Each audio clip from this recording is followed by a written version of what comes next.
That means starting right out of college at 22, you would need to save over $4,000 per month until Hello and welcome back to another episode. Today, we're going to be talking about your financial independence and what it'll actually require from you to get there. So first, let's define what my perspective on financial independence is before we go into the video. So for me, as someone who thinks and plans well into the future, financial independence is a point in my life where I'll have enough money in my nest egg that can support me for the rest of my life. And reaching financial independence doesn't require reaching a certain age, but rather think about financial independence as a point in your life where you have enough money that can last you forever. And what you decide to do once you reach that financial independence point is up to you. But for me, it's all about achieving that freedom of time to pursue the work, the projects, and the goals that I want in life. And make sure to watch until the end of this video, where I'll show you different scenarios of your age, your income, and your saving to see when you can theoretically achieve financial independence for yourself. So before we get into my viewpoint on things and how I run my numbers, I wanted to share this video I saw in this past week from CNBC Make It.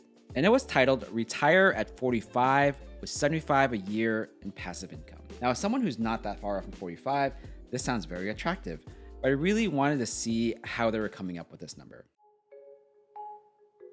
Not everyone wants to wait until they're 65 to retire. Luckily, if you can save enough money now, you can fund your retirement living off of your returns without draining your nest egg. CNBC crunched the numbers, and we can tell you how much you need to save now to safely get to $75,000 of passive income every year in retirement without taking a bite out of your principal.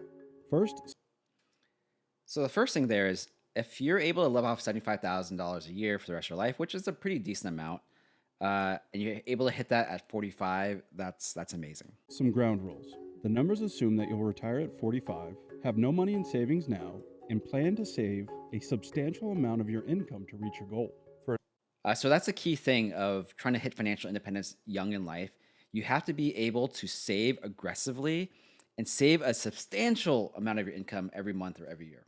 Investing, we assume an annual 4% return when you're saving. We do not factor in inflation, taxes, or any additional income you may get from Social Security and your 401k. In retirement, we use the 4% rule, which is a general principle that says you can comfortably withdraw 4% of your portfolio every year and still leave room for your investment. So the 4% rule here is very significant, and they sort of gloss over it very quickly in this video.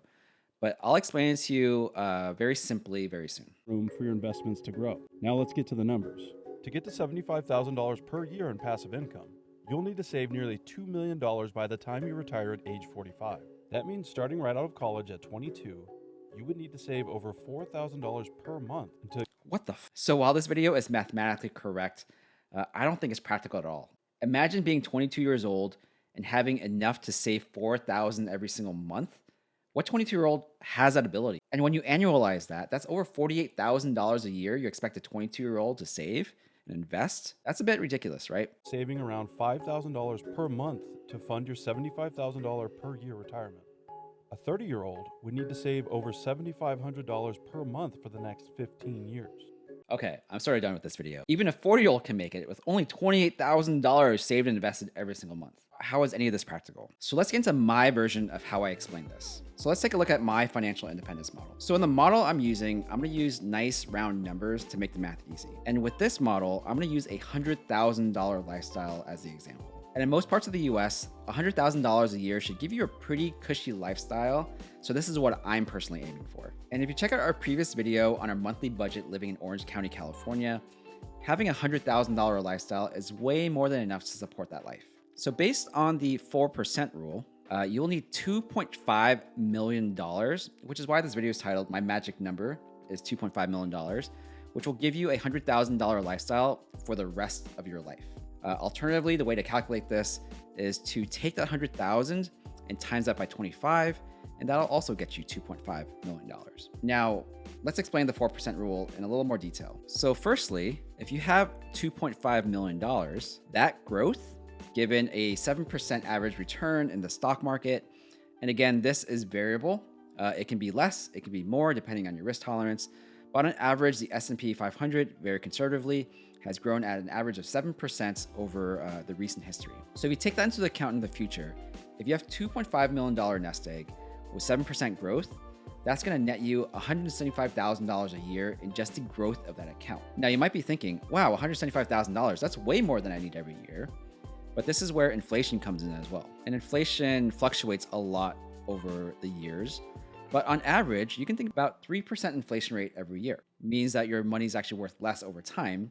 So when you account for this, that's about a minus 75,000 on your nest egg of 2.5 million. So that's where the magic number of 4% comes from, which is 7% growth minus 3% inflation, which gives you $100,000 or 4%. And that is effectively, in a nutshell, the explanation of the 4% rule. Of course, there's a ton of nuances in here.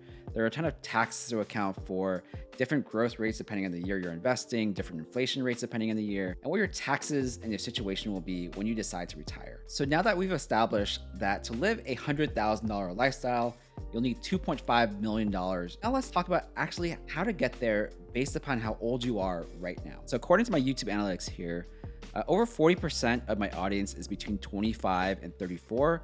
So I'm gonna run a couple scenarios for 25-year-olds, 30-year-olds, and 35-year-olds. So you can do the math in between if you fall somewhere around that age. Also, I just noticed here that over 90% of my watch time is coming from non-subscribers. So if you're watching this video, if you've been here before, definitely consider subscribing. So now let's get to the spreadsheet part of this video, which is actually my favorite thing to do. Now let's look at every box that's highlighted in blue. This is a variable that I've set up for this exercise. And we'll play with a couple of different scenarios to see what we're looking at. Now, let's first start off with our financial independence goal. To follow along, let's assume you're like me and you want to get to a very cushy lifestyle way in the future and reach $2.5 million nest egg. So let's start off with the younger folks in the room. So with this scenario, let's say you're 25 years old. You currently have $20,000 sitting in investments, and this could be your 401k, your Roth, etc., with a return of 7%. Now, I'm expecting you to try at least to invest every single month with a goal of at least $500. And if you annualize this $500 per month will be $6,000 a year, which is the max you can contribute to a Roth IRA. You can also balance this out and mix and match with your 401k as well, investing into the market via your brokerage. But the important thing here is to invest early, invest often, and invest consistently. So in this model of being 25 years old and investing the same amount over the years, you actually won't reach this $2.5 million goal until you're 72. No one wants that. So let's figure out how to better adjust this. So like I mentioned before, having these variables set this way will not get you to the goal that you need to in a reasonable amount of time, at least in my opinion. But let's think about this. You're 25. You have this in the bank or invested. Let's say you're able to do this for a couple of years, but you increase your investment rate as you get older, as you make more income, as you're able to save and invest more. So now let's look at a second example here and look at the 30-year-old example. And my assumption here, as you get older, you're able to save and invest more, you get wiser with your money, and you're able to adjust your variables to meet your needs at the current point in your life. So say you're 30 years old, you're able to save $75,000. And again, at 7% growth rate here. But let's say you have a little more income, you're able to save and invest a little bit more every month, and let's bump that up to $1,000. And at $1,000, this isn't too unreasonable. Again, this is maxing out your Roth IRA every year. This is investing into your 401k and getting the employer match. So this is $12,000 a year, nothing too crazy here. So where will this land you? At 30 years old, with these variables, you'll reach 2.5 million exactly at 65 years old, right? And if you let this keep growing, it's going to be way up here. So the 2.5 million mark at 65 years old, very respectable if you're investing pretty conservatively from a young age. Let's bump this up a bit, right? So let's say you're following this path. And for the third scenario, and this is for the 35-year-olds out there, and your nest egg is now, let's say $200,000 saved in your 401ks, Roth IRAs, your brokerages, investments, etc. Still holding on to a 7% growth rate. And now let's say you're able to bump this up to $2,000 a month.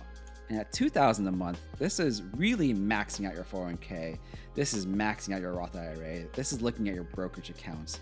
And you're investing pretty normally and consistently every month. Now, $2,000 a month might seem a lot to you when you're younger, but you have more income, you have your fixed expenses, and you have your debt paid off for your student loans. You're probably able to pull off $2,000 a month if you're making good income. So now with these variables in play for a 35-year-old, let's see what this number looks like. Now for the 35-year-old out there, in this model, you'll reach this number of financial independence of $2.5 million roughly around the same time you'll think about retiring, which is like 59 or 60. And you've reached this point with this very conservative approach, good for you. You can now see the power of investing early, investing often, and you'll reach your goal in a matter of time. And now beyond those 3 scenarios, the beauty about this model is that it can be extended to whatever fits your needs. So let's say for me, I'm getting close to 40 now. And let's say according to this model, I'm close to, $500,000. I'm going to keep 7%. And let's say as a 40-year-old, I'm able to save and invest even more every month. And let's say I'm able to save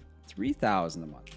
What do these numbers look like now? So what this goes to show you is that the older you get, the more your wealth accumulates and the more you're able to save and invest the rest, then your financial independence number can come sooner than you think. And for all my viewers out there, I'll link a copy of this exact spreadsheet below. Feel free to make a copy for yourself, play with these numbers, and let me know in the comments below if you have any questions on how to use this spreadsheet, and let me know what your scenario looks like. And remember, when using the spreadsheet, there's plenty of variables to play with, like your current age, the amount of money you currently invested, your expected annual growth rate of your investment accounts, and your monthly investment amount. And remember, this is a very generic formula and spreadsheet, and feel free to adapt this to whatever fits your needs. Hey, thanks so much for watching. If you take anything away from this video, remember that financial independence is not an age, but rather a number that everyone can work towards. And if this video is valuable to you, please give this video a like. It definitely helps me out. Remember, a key part to building your wealth is to invest early and invest often. So if you haven't started investing, check out my link below and download Webull for 2 free stocks and get started today. And if you want to see more weekly content about how to get wiser with your money and how to build your wealth, definitely consider subscribing. And as always, thanks for watching. I'll see you next time.